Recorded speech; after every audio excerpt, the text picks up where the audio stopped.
Hai,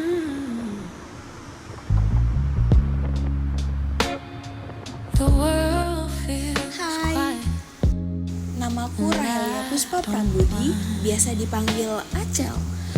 NIMku 44221824. Jurusanku Ilmu Komunikasi Peminatan Broadcasting. Kampusku Universitas Bina Sarana Informatika.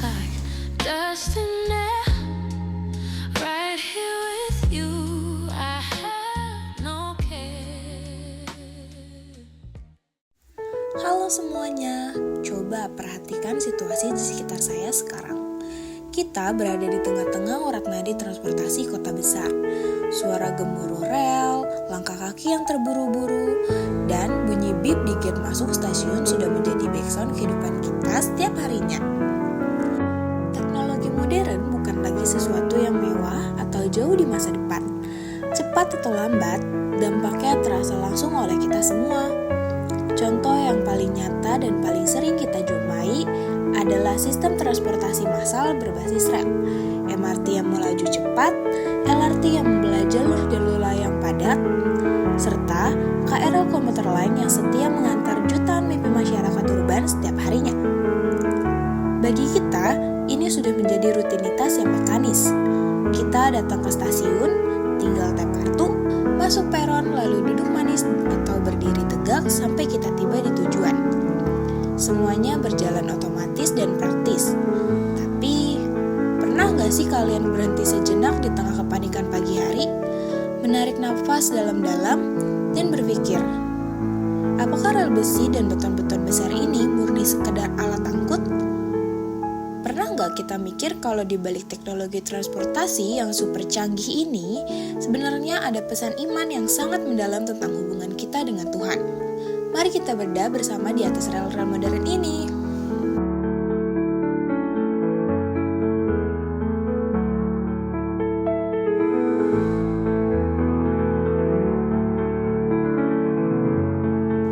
Di dalam teologi kekristenan, kita mengenal sebuah konsep dasar yang sangat penting, yaitu mandat budaya. Terdapat dalam Kejadian 1 ayat 28, di sana dicatat firman Tuhan yang meminta manusia untuk menaklukkan, mengusahakan, dan menjaga bumi. Mandat ini tidak pernah berhenti, mandat ini terus berjalan hingga hari ini melalui perkembangan ilmu pengetahuan dan teknologi. Pikiran manusia yang begitu luar biasa, yang bisa merancang struktur beton melayang, menghitung daya angkut gerbong, membangun sistem digitalisasi, MRT, LRT, dan KRL, bukanlah hasil kebetulan. Itu adalah anugerah kreativitas yang bersumber langsung dari Tuhan sendiri. Manusia diciptakan menurut gambar dan rupa Allah. Karena Allah kita adalah sang pencipta yang kreatif, Dia menaruh percikan kreativitas itu dalam rasio kita. Jadi, ilmu pengetahuan dan teknologi transportasi ini adalah berkat dan alat yang diberikan Tuhan untuk membantu manusia menjalani hidup dengan lebih efisien, bukan tujuan akhir hidup kita. Coba perhatikan tiang-tiang beton LRT dan terowongan bawah tanah MRT. Semuanya dirancang dengan perhitungan arsitektur dan teknik sipil yang luar biasa kuat agar tidak runtuh diterjang gempa atau beban ribuan ton setiap hari. Melihat kekokohan struktur ini, kita diingatkan pada firman Tuhan di dalam Lukas 6 ayat 48 yang berbunyi, "Ia sama dengan seorang yang mendirikan rumah, orang itu menggali dalam-dalam dan meletakkan dasarnya di atas batu.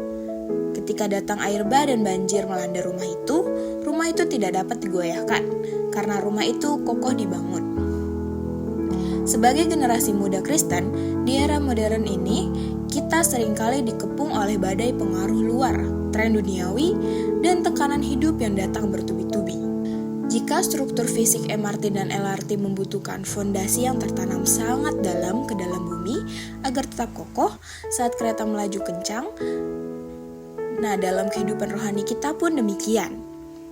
Kita diingatkan untuk menggali dalam-dalam, membangun kehidupan di atas dasar yang kokoh, yaitu Kristus dan firman-Nya. Sehingga saat arus negatif zaman ini datang melanda, iman kita tidak akan terhanyut. Selain itu, perhatikan bagaimana alur rel KRL atau sistem otomatisasi MRT bekerja, semuanya diatur dengan sangat presisi. Terjadwal hingga hitungan detik demi menghindari kecelakaan. Keteraturan ini mencerminkan sifat pencipta kita, seperti yang tertulis di dalam 1 Korintus 14 ayat 33, Allah kita bukanlah Allah kekacauan, melainkan Allah ketertiban. Manusia secara sadar atau tidak sedang meniru sifat ketertiban Allah melalui teknologi transportasi ini. Sekarang, mari kita melangkah masuk ke dalam gerbongnya. Ada satu fenomena psikologis yang sangat menarik setiap kali kita naik MRT, LRT, atau KRL. Di dalam gerbong ini, hampir tidak ada dari kita yang mengenal siapa masinis yang sedang mengemudikan kereta di depan. Bahkan, pada sistem LRT modern, keretanya berjalan secara otomatis tanpa masinis fisik di ruang kemudi. Kita juga tidak bisa melihat apa yang ada di belokan rel 1 km di depan kita karena terhalang oleh dinding gerbong yang tertutup rapat.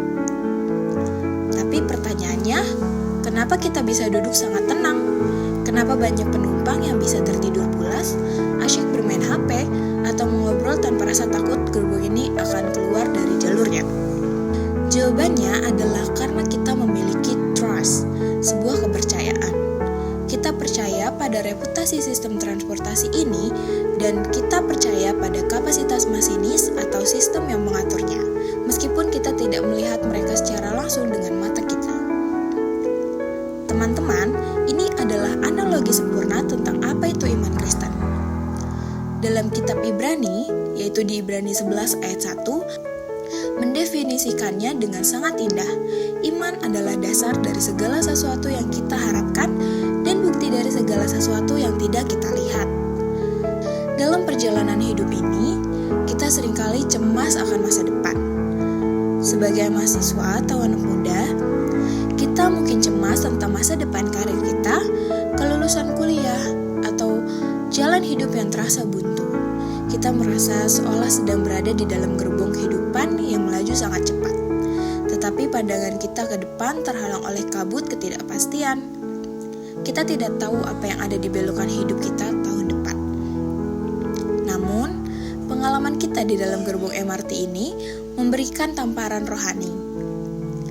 Jika kita bisa mempercayai sistem buatan manusia dan masinis yang tidak kita lihat untuk membawa kita ke stasiun tujuan dengan selamat, bukankah seharusnya kita jauh lebih mempercayai rencana Tuhan Yesus dalam hidup kita? Dia adalah masinis agung yang memegang kendali atas hidup kita. Iman berarti menyerahkan kendali, duduk dengan tenang dalam gerbong rencananya, dan percaya bahwa Dia tahu persis kemana rel hidup ini akan membawa kita, bahkan saat masa depan belum kelihatan jelas sama sekali.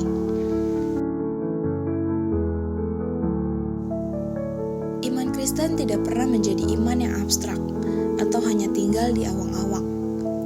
Iman itu harus membumi dan nyata.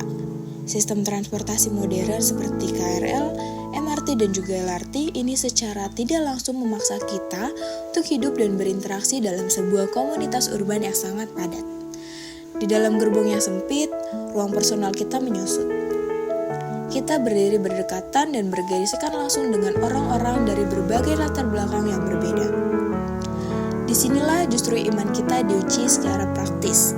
Peron di stasiun dan gerbong kereta adalah laboratorium iman yang sesungguhnya bagi seorang pengikut Kristus.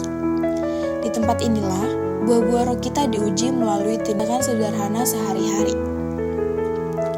Pertanyaan etisnya mulai muncul. Ketika tubuh kita sudah sangat lelah, seharian belajar atau beraktivitas di kampus, apakah kita masih memiliki kasih untuk berdiri dan memberikan kursi kita kepada lansia, ibu hamil, atau teman-teman disabilitas yang baru naik? Apakah kita memiliki buah roh bernama kesabaran untuk mengantre dengan tertib di belakang garis kuning, menghormati hak orang lain, dan tidak saling serobot demi menjadi yang pertama masuk ke dalam gerbong? Teknologi kereta yang canggih menurut kedewasaan karakter dari penggunanya. Sangat ironis jika teknologinya sudah maju dan modern, tetapi mentalitas kita sebagai manusianya masih egois dan tidak tertib. Sebagai representasi Kristus di tengah masyarakat, tindakan kecil kita seperti sabar mengantri, mendahulukan penumpang yang turun, atau memberikan senyum ramah adalah bentuk khotbah tanpa kata-kata yang bisa dibaca oleh ribuan orang di dalam stasiun. Teknologi transportasi seperti MRT, LRT, dan KRL bukan sekadar alat mekanis untuk memindahkan tubuh kita dari satu tempat ke tempat lain. Lebih dari itu, moda transportasi ini adalah sarana di mana mandat budaya Tuhan digenapi di atas bumi. Ini adalah tempat di mana kita belajar setiap hari untuk mempercayai masinis agung kehidupan kita dan wadah nyata bagi kita untuk mempraktikkan kasih kepada sesama di ruang publik. Ada sebuah kalimat reflektif yang ingin saya titipkan untuk kita renungkan bersama. Jadi, setiap kali kita tap kartu dan naik kereta besok pagi, ingatlah bahwa iman kita tidak tinggal di dalam gedung gereja pada hari Minggu saja. Iman kita itu harus ikut berjalan, ikut